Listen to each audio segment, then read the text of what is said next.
She screamed as her purse was ripped from her hands, but the thief didn't see who was watching. Keanu Reeves, silent in the corner of the subway car, had seen everything. What he did next wasn't captured by headlines, but by the lives it changed forever. And it all started with one quiet step into the dark. Before we continue this incredible story, let us know where you're watching from. If you enjoy stories like this, subscribe to the channel, because tomorrow we have another inspiring story you won't want to miss. The subway car rattled along its tracks, humming through the tunnels beneath Manhattan like a tired heartbeat echoing through the city's veins. It was late, well past midnight. The usual crowd had thinned to a sparse handful, each person tucked into their own world, their own silence.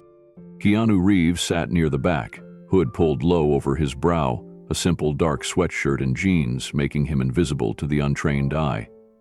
There was no entourage, no security detail, just a man who'd spent his evening walking the streets of the city, stopping by a used bookstore, then catching the last train back uptown. He preferred it this way, quiet, unnoticed. Across from him, a small elderly woman clutched a worn canvas tote to her lap. She had soft eyes and a paper-thin presence, like someone who'd folded herself gently over time. Her name was Mrs. Evelyn Carter, and in her hands she held a tattered poetry book. Every so often she'd turn a page and smile faintly, mouthing the lines to herself. She wore a faded cardigan with tiny blue flowers stitched along the sleeves, and one button was missing near the top. Her shoes were scuffed, her back slightly curved, but there was warmth in her presence, like the last light in a window that refuses to go out. Keanu watched her only briefly before returning his gaze to the window. The reflection staring back was familiar and worn. Years of stardom, loss, growth, and silent victories etched into a quiet strength he carried like an anchor. The subway car clanked as it turned into another tunnel, the fluorescent lights flickering. Across the aisle, a janitor in gray overalls sat nodding off, his mop bucket parked beside him. A teenage boy in a hoodie tapped rhythmically on his phone, one headphone dangling, lost in whatever world his music provided. But one figure didn't sit. He stood near the doors, leaning against the pole, shifting his weight from foot to foot like something was crawling under his skin. His eyes weren't on the tracks. They weren't on the phone. They weren't even blinking. They were on Mrs. Carter. His name was Travis Doyle, and he didn't ride this line often. He wasn't here by chance. He'd been watching her since she stepped onto the train at 34th Street, noticing how she'd fumbled with the Metro card, how she'd tucked her purse beneath her tote as if that would hide it. He saw how her eyes scanned the car, more out of habit than fear, and how her fingers trembled slightly when she opened her book. To Travis, that tremble was all he needed. He could smell weakness like smoke, and tonight he was hungry. He wore a Yankees cap, low, beard patchy and unkempt. His jacket was too big, and something bulged in the inside pocket. Not a weapon, just a tool. Something to make a snatch easier, a shove smoother. No one had looked twice at him, and that was how he liked it. The train was just quiet enough for opportunity, but just loud enough to bury the sound of a scream.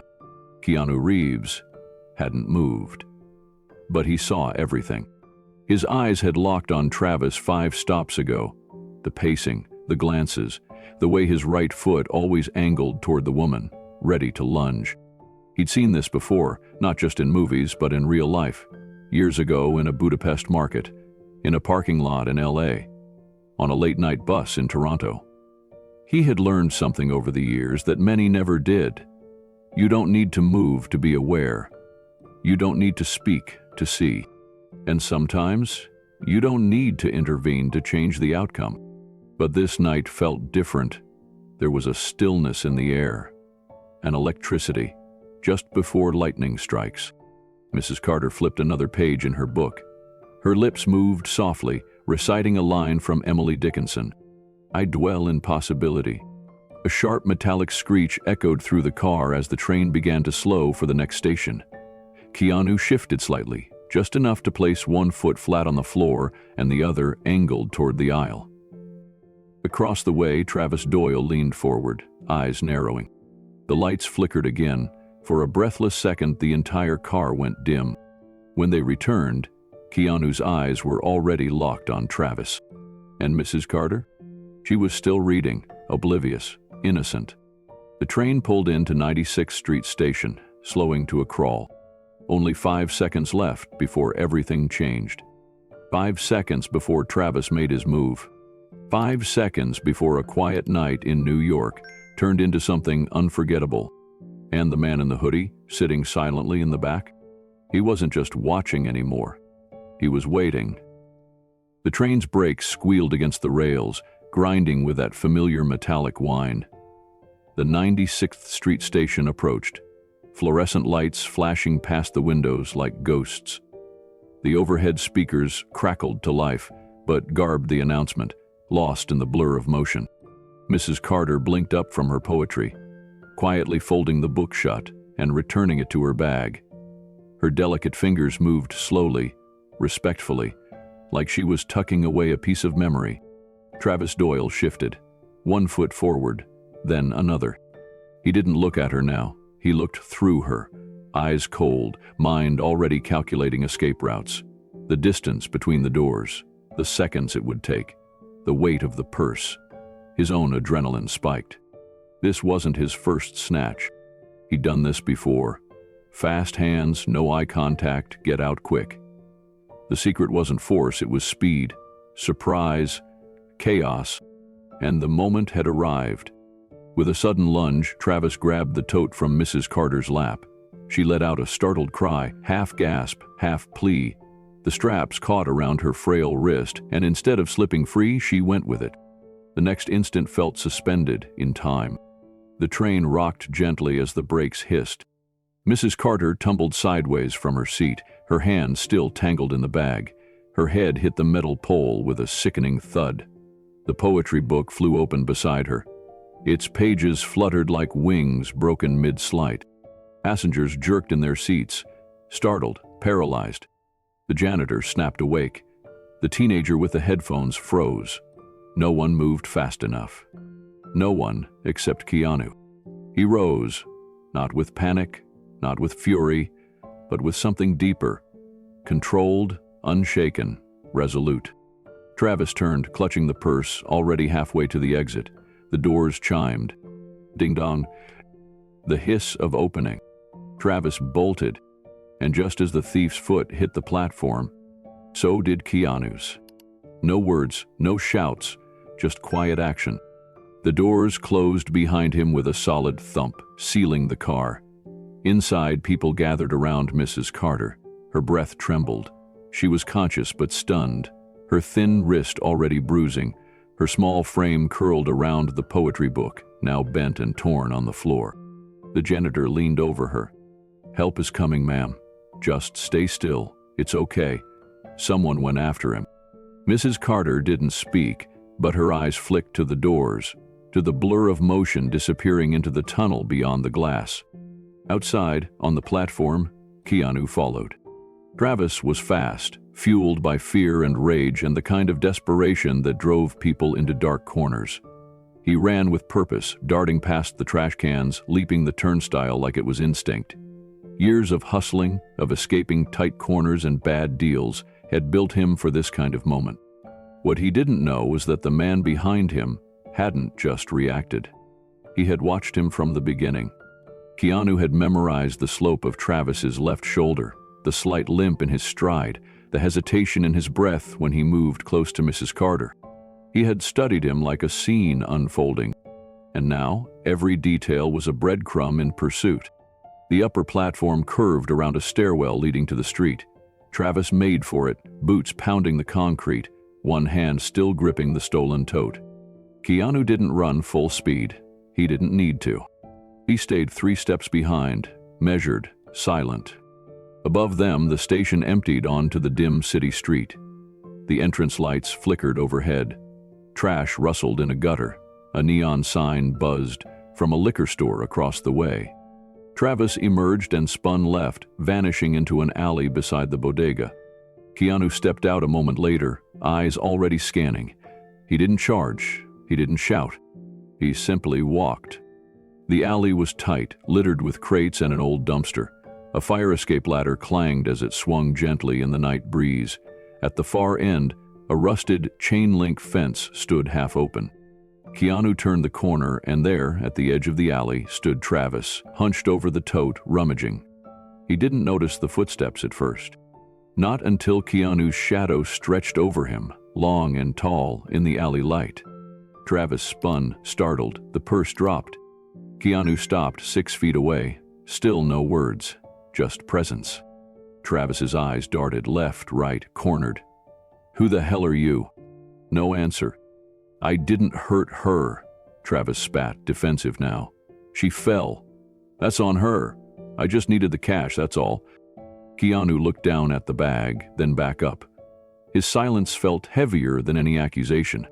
Travis laughed, but it came out brittle. "What, man? You gonna fight me over this? You one of those hero types? You don't know me." Still nothing. Travis stepped forward, trying to fill the space. "You don't know what it's like out here. You don't know what it's like to be hungry, to need something, and have nobody." "I do," Keanu said softly. Just 2 words, but they cut through the alley like a blade. Travis froze. "I do know," Keanu continued, voice low. "But I didn't become a thief. And you don't have to be one either." For the first time, Travis hesitated. His chest rose and fell faster. The anger that had pushed him was now met with something unfamiliar. Stillness. "Take it," he muttered, shoving the bag toward Keanu. Keanu didn't reach for it. "Pick it up, bring it back." Travis looked like he might argue. But something in Keanu's gaze made him stop. With shaking hands, he bent down and lifted the tote, wiping the dirt from the side. Then, without a word, he followed Keanu back down the alley. The return walk was silent, broken only by the echo of their steps. Back through the gate, past the dumpsters, down into the subway stairs again. By the time they reached the platform, the paramedics were there. Mrs. Carter sat on a stretcher, blanket over her shoulders, poetry book in hand.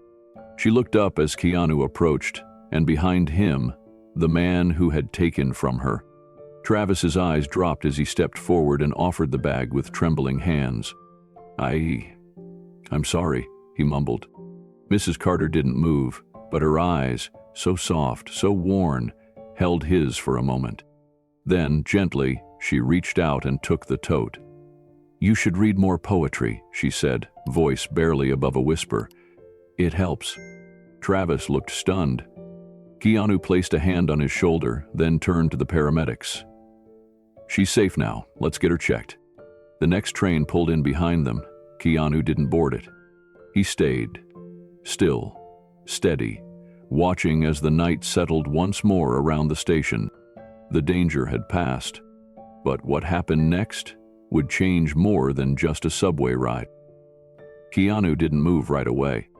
As the subway doors hissed shut behind Travis Doyle, sealing the man into the city night, with Mrs. Carter's purse clutched in his filthy grip, the world seemed to hold its breath. Mrs. Carter was still on the floor, trembling. Her glasses were knocked crooked, and her old poetry book lay open beside her, its spine broken. One hand clutched her chest, the other reached toward the door. Keanu looked at her, then at the others. No one moved. The janitor backed into his corner, too afraid to act. The teen in the hoodie stared, eyes wide, frozen between disbelief and helplessness. Keanu finally stood. No words, no rage, just the quiet resolve of a man who'd seen too much to be shocked anymore. He pulled his hood tighter around his face, stepped toward the door, and exited calmly at the next station. The thief was already gone, up the stairwell into the dark web of New York's underground veins. But Keanu didn't panic. He walked with purpose, each step measured, each breath controlled. He'd memorized the man. Every twitch, every scar, the limp in his left leg, the nervous way he tapped his fingers when the train slowed, the bulge in his coat pocket, too bulky to be a wallet, too square to be anything but a knife handle. Keanu hadn't just seen Travis Doyle. he had studied him. Because years ago, he hadn't. Years ago, Keanu's younger sister Kim had taken the train home from work, alone, exhausted after a long shift at the library downtown. She never saw the man who followed her off. He came from behind, ripped her bag off her shoulder so violently she fell backward onto the concrete, shattering her wrist and fracturing her cheekbone. The mugger was never caught. The city just moved on. But Keanu hadn't. He'd sat in the hospital that night beside Kim's bed, staring at the silent monitors, watching her fight through pain and fear. That moment burned something into him, not just anger, awareness. A vow that if he ever saw something like that happen again, he wouldn't freeze. He wouldn't blink. He would act. And now, here he was, not playing a role, not preparing for a scene, but moving through the city as himself, still alert, invisible. He turned down a side corridor near the station's exit and pulled out his phone.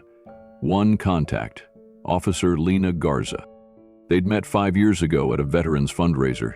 She was off duty that night, but something about Keanu's authenticity had stuck with her. Not the fame, not the roles, the man. Since then, they'd shared a few quiet coffees, swapped stories about life, loss, and what it meant to stay human in a world that seemed to forget how. He texted one sentence. Subway theft. Suspect just exited at 33rd. Male, 30S, limp left leg, navy hoodie, olive cargo pants, armed. No punctuation, no fluff, just facts. He slipped his phone back into his pocket and emerged from the tunnel mouth like a shadow. Above him, the city thrummed. Neon signs buzzed, cabs honked, distant sirens wailed through concrete canyons. Keanu kept walking, not fast, not chasing, but tracking. Somewhere ahead, Travis Doyle was sure he'd gotten away. Travis ducked into an alley behind a boarded-up bodega and caught his breath. His hands shook, his heart pounded. He clutched the purse like a life raft. Inside, a few bills, some change, a crumpled receipt, and a velvet pouch with a small silver cross. He cursed, tossing it aside. Old woman had nothing, he muttered, breath clouding in the cold air. He didn't know Mrs. Carter had saved for months to buy that purse, or that the necklace inside was her late husband's final gift before he died of cancer. He didn't know, and he didn't care. Travis had debts, angry ones. He owed Ricky Vance over $800, and Vance didn't do payment plans. He did bruises. Or worse. Tonight was supposed to be simple, in and out, fast hands, easy target, no cops. But something about that guy in the hoodie. Travis shook the thought off. Just another bum, he muttered, probably stoned. No one followed me. He didn't notice the shadow that moved just outside the alley mouth. Didn't hear the quiet footsteps, didn't feel the subtle shift in the air, the change that comes when you're not alone anymore. At the next stop, Officer Lena Garza stepped off her patrol cruiser and entered the station. She didn't run, she scanned. A young teen pointed her toward the platform, trembling. Guy stole that old lady's bag, he whispered. Some actor followed him. Actor? The teen blinked. I think it was Keanu Reeves. Lena didn't react, but her pulse ticked up. She'd heard stories. Keanu showing up in random places, helping push a stranger's broken-down car, buying lunch for a whole crew without telling anyone. Always silent, always gone before the credit could land.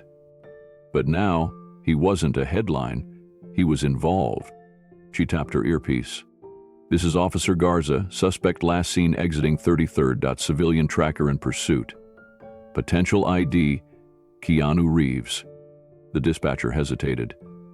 Reeves, as in, yes, that Reeves.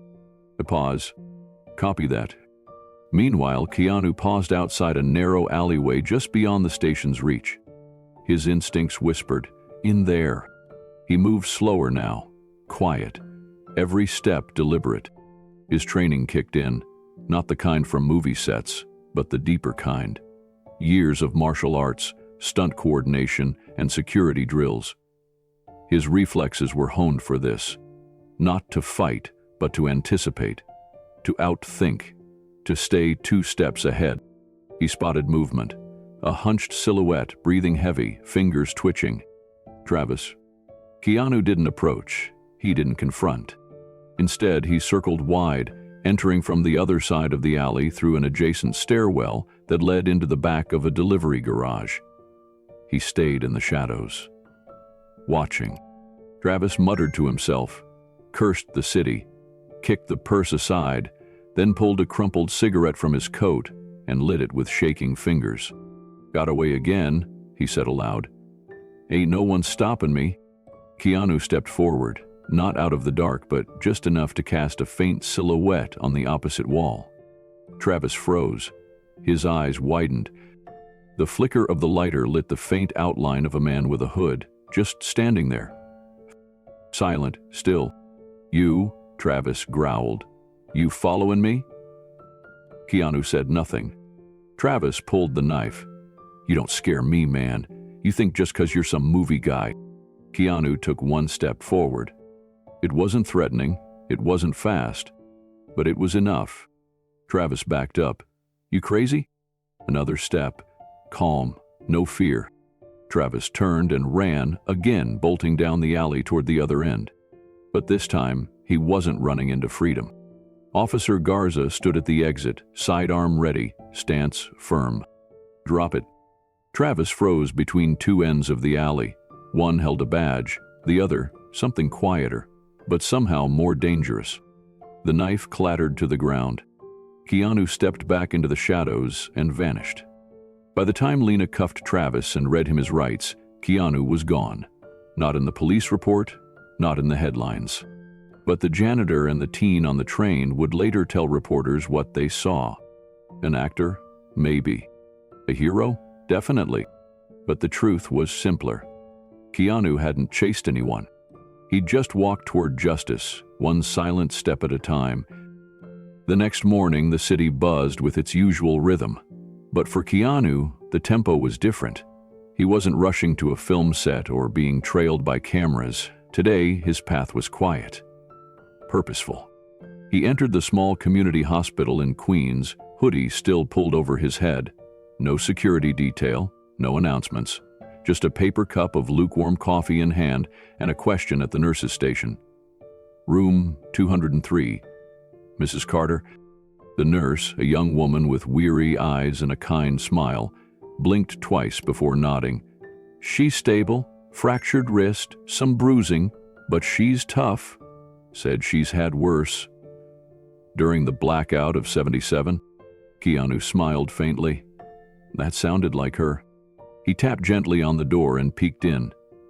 There she was, propped up in bed with her wrist in a sling, glasses perched on her nose, and, of course, her poetry book resting on the tray table beside a half-eaten bowl of soup.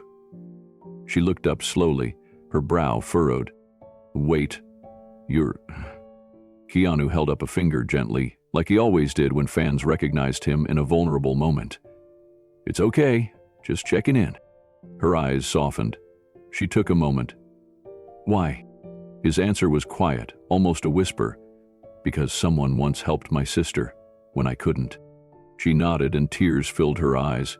Not from pain, but from the memory of someone showing up when it mattered. They didn't talk much more. She didn't ask for an autograph, and he didn't offer one. Before leaving, he placed something on her bedside table, a crisp envelope. Inside was a handwritten note and a prepaid debit card with $5,000. For medical bills, groceries, peace of mind. Back outside, the clouds hung low over the city, casting a gray filter over everything. But Keanu's purpose was clear. He wasn't done. He walked back into the subway system. Not to chase the past, but to trace it. And there, near the service tunnel of the E line at 51st Street, he found the janitor from the night before. Benji. Older man, maybe in his 60s, orange vest, mopping the tile with slow, practiced movements. A jazz tune whistled low under his breath. Keanu waited until the hallway cleared, then approached with a respectful nod. "You were on the train last night. You saw the guy who grabbed the purse." Benji's eyes narrowed just slightly. "Yeah." "You were the guy who stood up." Keanu nodded once. "I didn't catch him." "But you saw where he got off?" Benji looked around, then leaned on the mop handle. "I didn't tell the cops last night. Figured they'd just make noise and spook him. But yeah, he got off at Jackson Ave. You know that station?" "I do now," Keanu said, and shook Benji's hand. One piece of the puzzle clicked into place. But he didn't go straight to the station. Not yet. Keanu believed in timing, and he believed that sometimes the right question led to the right door. That afternoon, he walked the streets around Jackson Ave, not with suspicion, with observation. He noted the corner store with the old security camera, the mural of Malcolm X painted on the brick near the alley, the guy on the stoop nodding off with earbuds in, and the kid doing wheelies down the center of the road. He stopped at a laundromat, sat down, waited. Then, just as the sky began to dim, a familiar face walked in. Tyrell Banks. You wouldn't know it to look at him. Young, hoodie up, quiet. But he was in the background of the security footage Officer Lena had sent him. Not the thief, but definitely associated. A street kid with old eyes and quick feet. Keanu waited until Tyrell dropped a bag of clothes into a machine, then approached. "I'm not a cop," Keanu said calmly, "and I'm not here to make noise.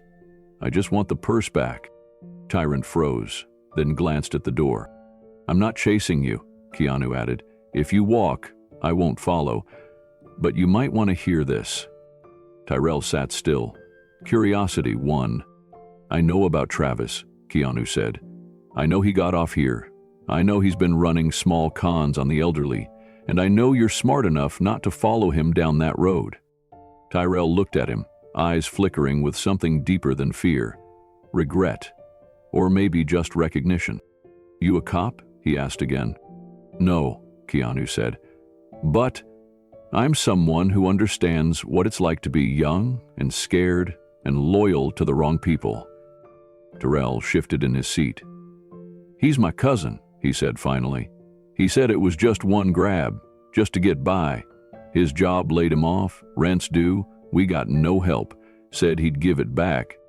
"He didn't," Keanu replied. "She's in the hospital." Tyrell's jaw tightened. "Where is he now?" Tyrell hesitated, then looked down. "Old dry cleaners off Crescent. We crash there sometimes. Back entrance, blue tarp over the window." Keanu stood. "You ever think about switching lanes?" Tyrell looked up. "All the time?" Keanu handed him a card, a simple business card with nothing flashy on it, just a name and a contact number for a local nonprofit that helped train youth in film editing, lighting, and sound design. "He'll be gone by morning," Tyrell said as Keanu turned to leave. "He always moves after heat." Keanu nodded once, then tonight it is. By sundown, Keanu had already phoned Officer Lena again. Gave her the address, told her not to show up with sirens. Not yet. He just wanted to try one thing first. Under the fading light, Keanu arrived at the old dry cleaner. He didn't knock. He didn't raise his voice. He simply walked around back and slid something beneath the blue tarp. A manila envelope, sealed and heavy with contents. Inside was a single note, handwritten in calm black ink. "You hurt someone who did nothing to you. You took what wasn't yours. And you think no one saw. I did. If there's still anything human left in you, return the purse, walk away. Not for her, for you. I'm not here for revenge. I'm here for something harder. Forgiveness. That starts with choice." Under the note were 3 items. A prepaid Metro card, the address of a food bank nearby, and a Polaroid of Mrs. Carter in the hospital bed holding her poetry book. That was it. No threats, no police, no camera crew. Just accountability and a chance. By the time Keanu walked away, the air had cooled. Somewhere behind him, a curtain twitched, a shadow moved, and for the first time maybe, Travis Doyle read something he didn't expect. Mercy. The rain started just after sunset. It wasn't a storm, not yet, just the kind of persistent drizzle that coated the streets in a thin sheen of silver. Manhattan hummed in its usual chaos, but on the edge of the Bronx, a quieter tension grew. In an alley behind a crumbling bodega, beneath the faded glow of a flickering neon sign, the trap was already set. Keanu stood a few feet from the doorway, hoodie drawn tight over his head, his breath steady. He'd been here for 15 minutes, leaning against the damp brick wall like he belonged. No camera crew, no bodyguards, just presence. From the shadows, Tyrell Banks emerged. The lanky, streetwise teen had a nervous twitch to his step as he approached. "He'll be here in 5, Tyrell muttered, not making eye contact.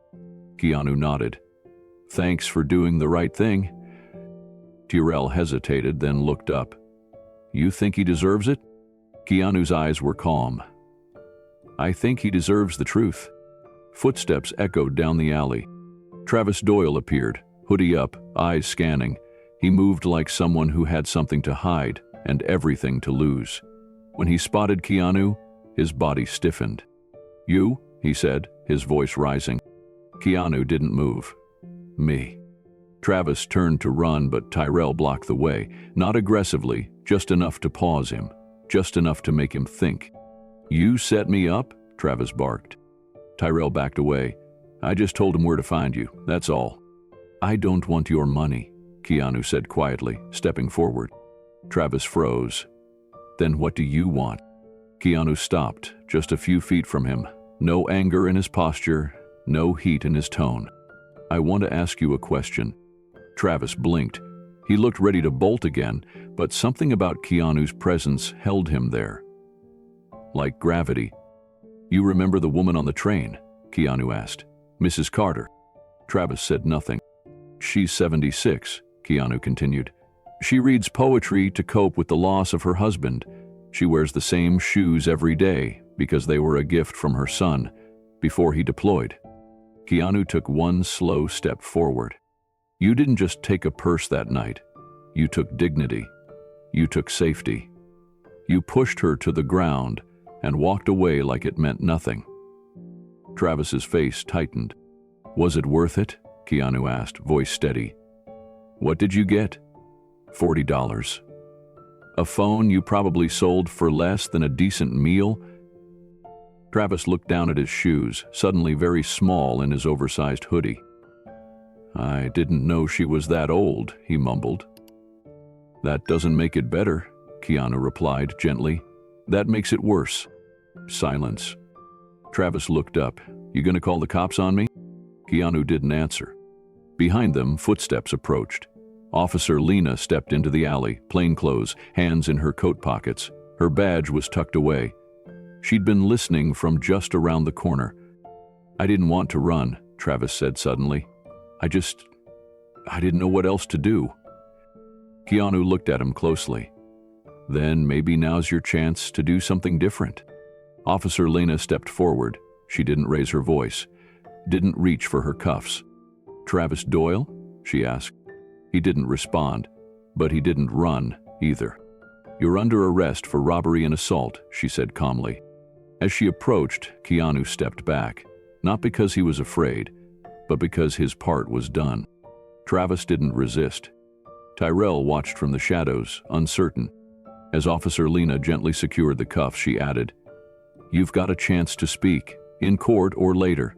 That's your choice." Keanu turned away, pulling up his hood again. As he passed Tyrell, he paused. "You didn't have to help me," Keanu said. Tyrell shrugged. "Maybe I wanted to be better." "Then keep going," Keanu replied. "It's harder, but it's worth it." He walked off into the night. That same evening, back at the hospital, Mrs. Carter sat upright in her bed, reading. A small bandage wrapped her wrist, but her spirit hadn't dimmed. The door creaked open. Keanu stepped in, carrying a small gift bag. She looked up and smiled softly. "Mr. Reeves." "You remember me," he said. Hard to forget someone who chased a thief without saying a word. He smiled gently and placed the bag on her tray. Inside was a new copy of the poetry book she'd been reading. Same edition, but pristine. She opened it. A handwritten note on the inside cover read, "To Mrs. Carter. Your strength writes a better poem than any page ever could." She held the book close to her chest. "Why?" she asked softly. "Why go to such trouble?" Keanu hesitated, then said, "Because someone once helped my sister when I couldn't." Mrs. Carter nodded slowly. "Then let's both be the person someone else needs." He smiled again. Outside the window, the rain had stopped. The city lights sparkled through the fog, like stars that had found their way back home. The next morning, the subway station buzzed like any other New York weekday. Commuters rushing, coffee cups in hand, headphones in, eyes down. But something had shifted beneath the city's surface. A ripple, small at first, but growing with every click and share. The video surfaced around 6 a.m., posted anonymously to a neighborhood forum. Grainy black and white footage from a street-level shop camera. It captured the final moments of the night before. Keanu Reeves standing face-to-face with Travis Doyle under the soft glow of a flickering street lamp. No yelling, no pushing, just the actor's voice, calm and low, asking one question that cut deeper than any threat. Was it worth it? Moments later, Officer Lena stepped into frame and gently placed Travis in handcuffs. He didn't resist, didn't argue. The video ended as quietly as it began. But that silence sparked a storm. By noon, the footage had been shared across major platforms: Twitter, Reddit, Instagram, each with its own version of the headline. Keanu stopped subway thief without saying a word. The kind of hero we forgot existed. A Hollywood star with a real heart. It wasn't a staged moment. No paparazzi, no promo. Just a quiet act that echoed louder than any press release. Keanu hadn't said a word to the media. He hadn't posted anything online. In fact, he was back in the same hospital room, sitting beside Mrs. Carter, who now wore a soft wrist brace and a warm smile. The television in her hospital room buzzed faintly in the background, playing one of those morning news segments. Inspirational stories you may have missed. "I didn't even know what was happening," she said gently, her voice tired but steady. "It all happened so fast. I thought I was going to be forgotten right there on that floor." Keanu looked at her, not with pity but respect. "You weren't," he said softly, "and you never will be." Mrs. Carter took a slow breath, her gaze lingering on him. "Why did you follow him?" she asked. "Why risk yourself like that?" Keanu hesitated, then answered simply, "Because someone once helped my sister, and I wasn't there to do it." The silence that followed wasn't awkward, it was understanding. Two people sharing something deeper than words. Later that afternoon, Keanu left the hospital through the back entrance, as usual, avoiding attention. But this time, the nurses smiled wider. The receptionist watched him with awe. They knew. Everyone knew. He returned to his apartment in Manhattan's East Village, a quiet place with tall windows and too many books stacked in uneven piles. As he sat on the couch, his phone buzzed with notifications. Messages from friends, colleagues, old castmates. But one message stood out. From Tyrell Banks. "I saw the video. That could have been me, but it wasn't. I'm not going to end up like Travis. Thank you." Keanu exhaled slowly, the corners of his mouth lifting. Not a full smile, but something close. That night he sat in the dim light of his kitchen, rereading a letter that had been dropped off at the hospital reception desk. It was from Mrs. Carter. The envelope was pale blue. The handwriting was neat but slightly shaky. "Dear Mr. Reeves, I wasn't sure how to say thank you. I'm not used to being noticed anymore, not in a city that moves this fast. But that night, you didn't just stop a man. You reminded me that there's still goodness in the world. I spent most of my life teaching middle schoolers. Poetry was my way of helping them find their voice. But lately I started to feel invisible, like my voice had grown too soft for this world. Then you spoke without shouting and reminded me that stillness is strength. You helped me more than I can ever repay. Thank you, from the depths of a bruised heart. Margaret Carter. Keanu folded the letter gently and placed it in a small wooden box on his bookshelf, the same box where he kept other handwritten notes, drawings from young fans, and letters from his late mother. Meanwhile, Officer Lena gave a brief statement to the press outside her precinct. No violence, no chase, just presence, she said. It's not every day you see someone choose courage over convenience. What Mr. Reeves did wasn't just admirable, it was instructive. The city listened. Bloggers praised Keanu's restraint. Ethics professors cited the event in lectures. Subway conductors started telling the story between stops. And yet Keanu himself never stepped forward. No press conference, no Instagram caption, no tour of interviews. Just silence. Because for him it was never about headlines. A week later, a local community center on the Lower East Side quietly updated their donor wall. A small engraved plaque read, "In honor of those who step in quietly. Anonymous benefactor." The staff knew who it was. So did the volunteers. But no one said a word. Instead, they kept doing the work, just like Keanu had always done. And Mrs. Carter? She made a full recovery, returned to her apartment, started leading a weekly poetry circle for seniors and teens. The first poem they read? Still I Rise by Maya Angelou. Because, like her, it was a poem that knew what it meant to be knocked down and stand tall again. As for Tyrell, the young man who had helped arrange the meeting with Travis, he started attending night classes in graphic design. With help from the center, he found part-time work and stopped hanging around subway platforms. One night, he texted Keanu a photo of a flyer he'd designed. It read, "Change your path before the city changes it for you." Keanu didn't reply with words, just a simple thumbs-up emoji and a candle. Because sometimes, the smallest light can show someone a way out of the darkness. The video clip didn't show Keanu's name. It didn't need to. It was grainy, caught from a security camera perched above a corner market across from a rundown subway station. You could barely make out the sound. Just a man in a dark jacket calmly confronting someone who looked cornered, anxious, small. But what stood out wasn't the confrontation. It was the quiet, the stillness, the absence of rage and the presence of something deeper. No punches, no shouting, just a single question, spoken low, almost inaudible. Was it worth it? And then, as if the universe paused to take a breath, the thief froze and gave up. The footage hit the internet like a lightning bolt. Keanu stops thief without saying a word. Silent justice in NYC subway. Real-life John Wick? No, just Keanu being Keanu. Major outlets picked it up within hours, but Keanu said nothing.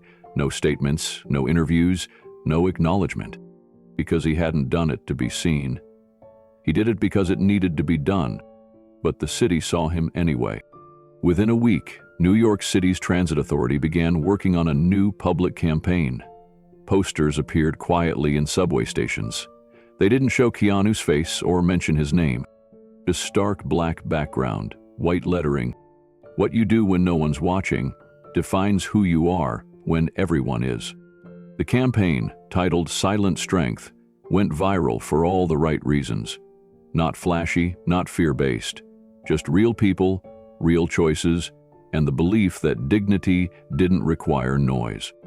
The MTA quietly credited a concerned citizen whose actions reminded everyone that doing the right thing doesn't always require force. Just presence, just courage.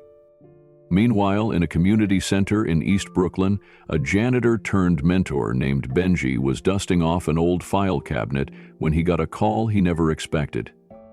It was from a small nonprofit that handled anonymous charitable donations. A new check had just come in. 5 figures.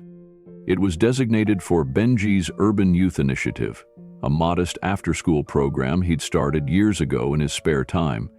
He'd been funding it out of pocket, scraping together resources, teaching local teens life skills, cooking classes, even financial literacy. Attached to the donation was a note on heavy cardstock, no name, at the bottom. Just one sentence. Quiet change lasts longer than loud gestures. Benji didn't need to ask who it was from. He smiled to himself, eyes misting, then rolled up his sleeves and got back to work. That money would go far. A new van for safe pickups, a second laptop station, and maybe, finally, a real pantry for the cooking class.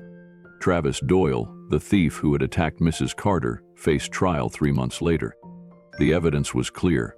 He pled guilty to attempted robbery and assault of a vulnerable adult. But when the judge opened sentencing recommendations, there was a surprise waiting. A letter from Keanu Reeves, typed on simple paper, no letterhead, no legal jargon, just clarity. Keanu didn't ask for leniency, he asked for redirection. He wrote, "Your Honor, justice should not ignore harm, but it shouldn't be blind to potential. I ask the court to consider mandatory counseling, addiction recovery if needed, and access to job training while Mr. Doyle serves his sentence. Because when a man gets so desperate he hurts someone weaker than himself, something deeper is broken, and punishment alone doesn't fix that." The courtroom was stunned. Travis looked at the letter like it was written in fire. He didn't speak. He didn't look up. The judge read it twice before making her ruling. Travis received time served, 2 years in a restorative justice program with mandatory rehab, job training, and community service. But more importantly, he received a second chance, one he'd never expected, one he wasn't sure he deserved. Back in East Brooklyn, Tyrell Banks, Travis' old friend, who had unknowingly helped lead Keanu to him, was making changes of his own. He had ghosted the streets, deleted old contacts, started showing up at Benji's center, at first just to help clean, then to help teach. He knew how to talk to younger kids, because he remembered exactly what it felt like to be them. One Friday night, Tyrell stood in front of a group of teenagers in mismatched chairs and said something that made Benji pause mid-sweep. "You don't gotta swing fists to prove you're strong. I saw a man stop a crime with nothing but a stare and a sentence. That's the kind of power I want." The room went quiet. Respect doesn't come from volume, it comes from presence. Tyrell was becoming a peer mentor. Not because he was perfect, but because he wasn't. And he'd lived enough to know what not to repeat. Mrs. Carter, now fully recovered, still rode the subway every Sunday. Not because she needed to, but because she wanted to.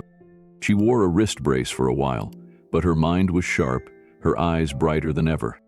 She began bringing extra copies of her favorite poems to hand out to younger writers, especially those who looked like they'd had a hard day. She never mentioned the man who had saved her. But one day a fellow passenger recognized her and asked if she was the woman from the viral video. She smiled and handed the stranger a piece of paper. A handwritten poem. At the bottom, she had signed it. For the man who asked, was it worth it? It was, because of what came next. Keanu, meanwhile, returned to his quiet life.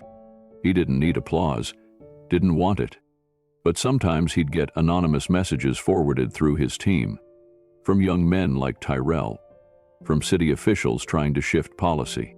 From parents whose children now had a safe place to go after school. And occasionally from Mrs. Carter herself. Small envelopes, handwritten notes of gratitude, usually with a quote from Whitman or Angelo tucked inside.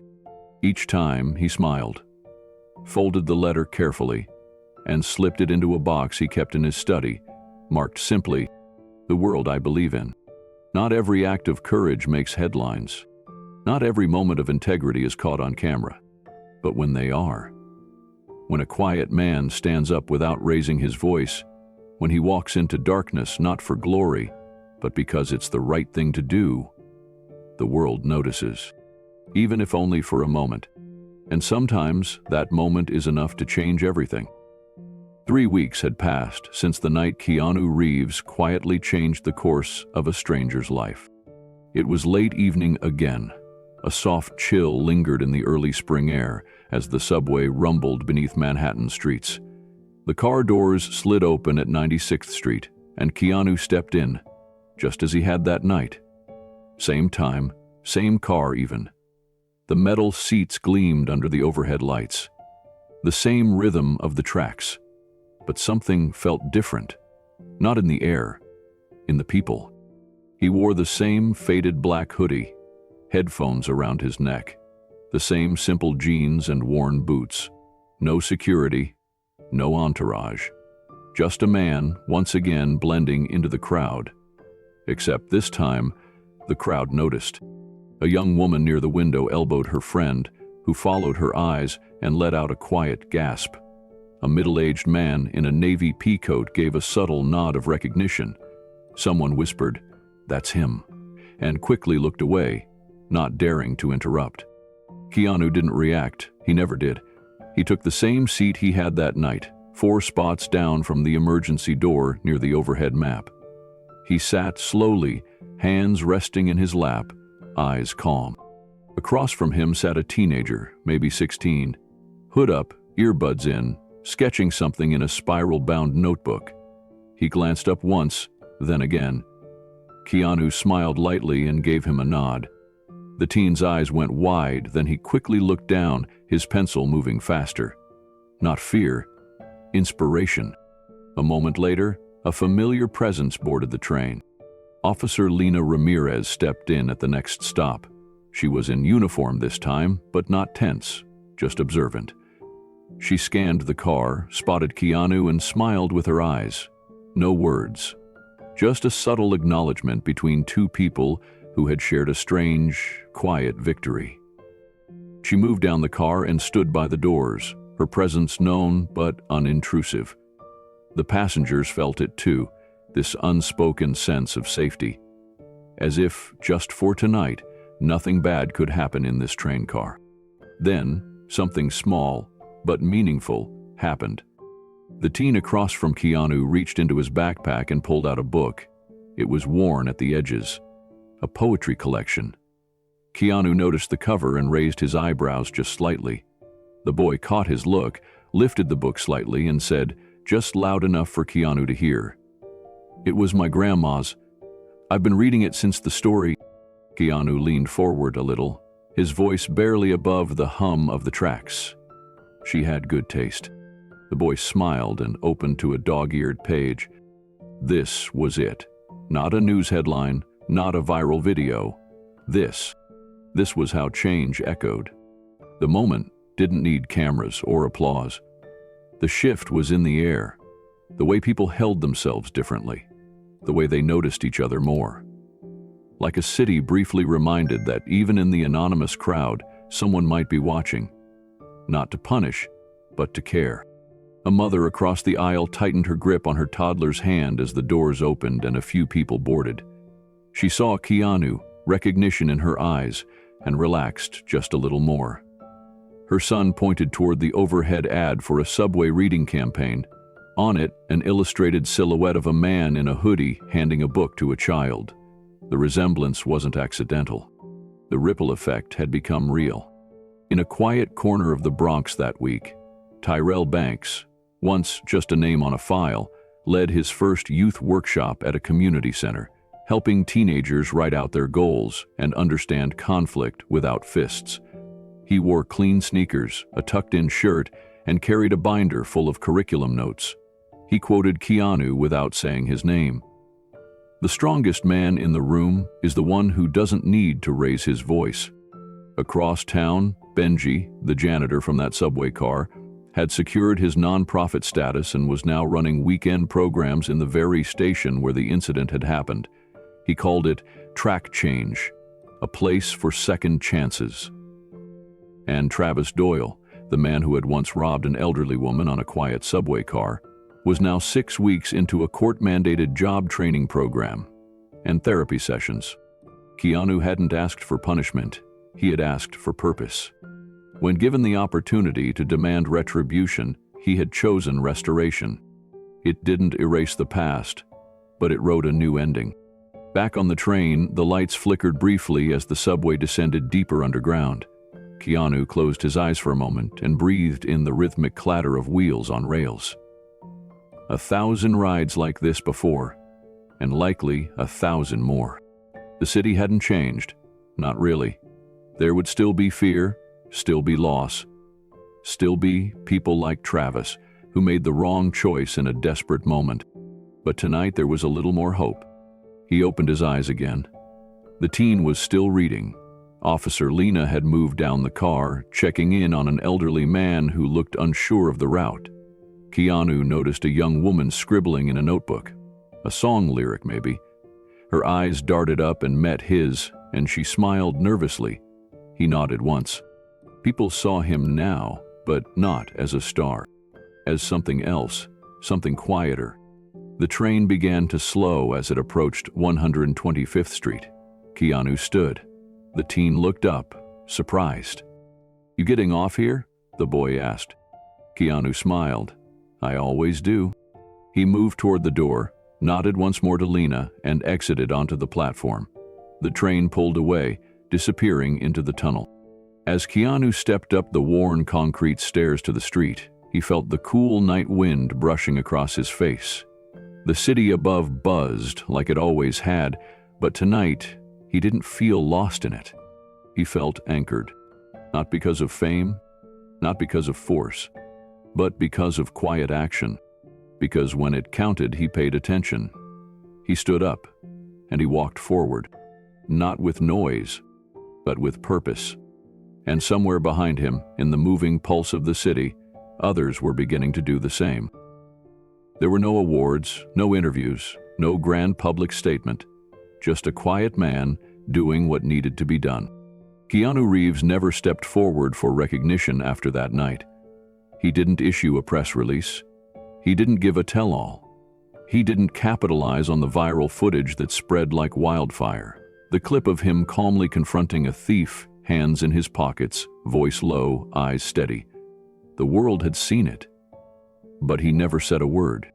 And that silence became its own kind of roar. In a city of 8 million stories, this one stood out.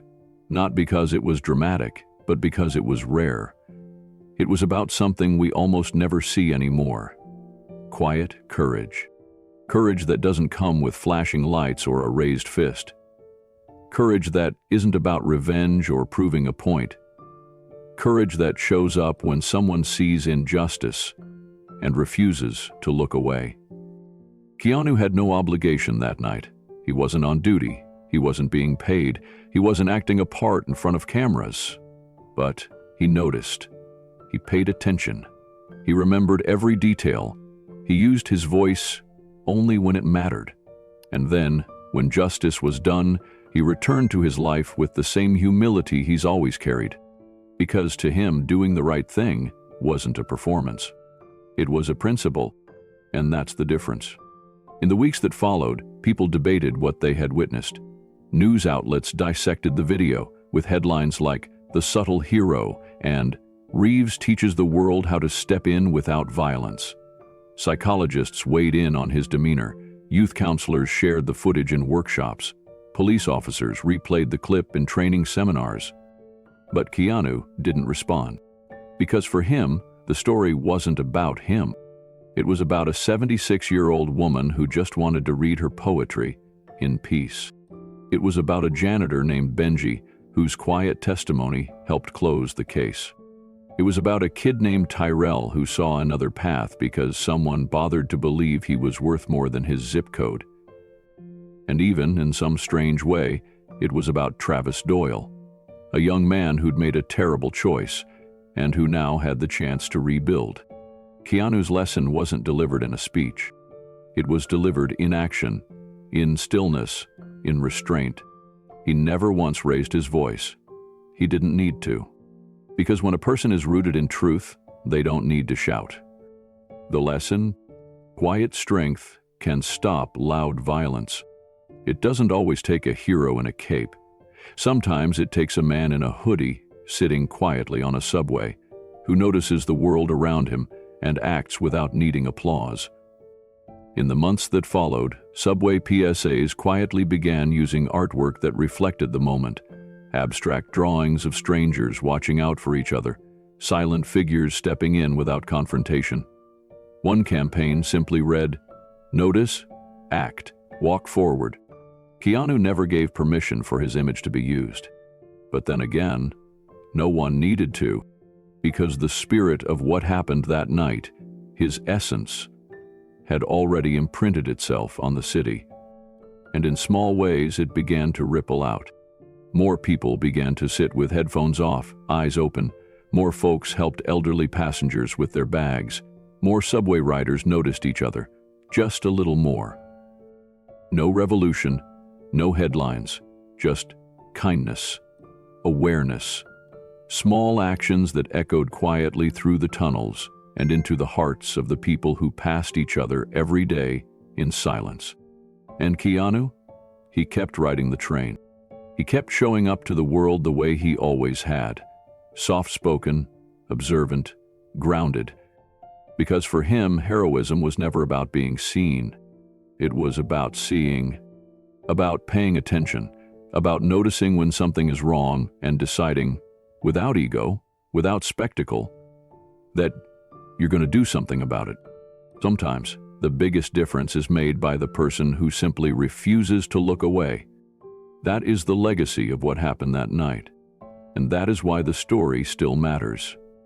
To anyone listening who's ever felt powerless in the face of injustice, to anyone who thinks one person can't make a difference, to anyone who's stayed silent because they didn't know what to say, this is your reminder.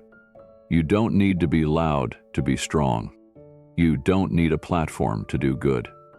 And you don't need an audience to live with integrity. You just need to care. You just need to look up. You just need to act when the moment asks you to. So if you believe that small actions can change everything, drop 1 in the comments. Let us know where you're watching from. Share your own moment of courage. And if this story moved you, like, subscribe, and share it with someone who needs to hear it. Because you never know who might be riding the train next to you, or who's quietly watching from across the aisle, ready to make the world a little better. One silent act at a time.